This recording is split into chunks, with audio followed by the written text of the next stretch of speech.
While Apple is the most restrictive, the trend has spread. HP tried to discourage non-HP printer ink with fake error messages. GE fridge owners had to find hacks to use off-brand water filters. Even Keurig blocked third-party K-cups, a move that was roasted by coffee lovers. Parts pairing is enough to get under anyone's skin, but that's just one piece of the puzzle. There are plenty of other tactics, some pretty nefarious, that manufacturers use and keep getting away with, until now.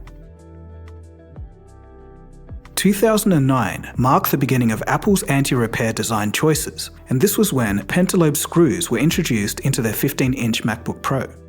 Looking at the design of a pentalobe screw, you could easily tell that no average person would have the tools to remove that. But from there, it only got worse.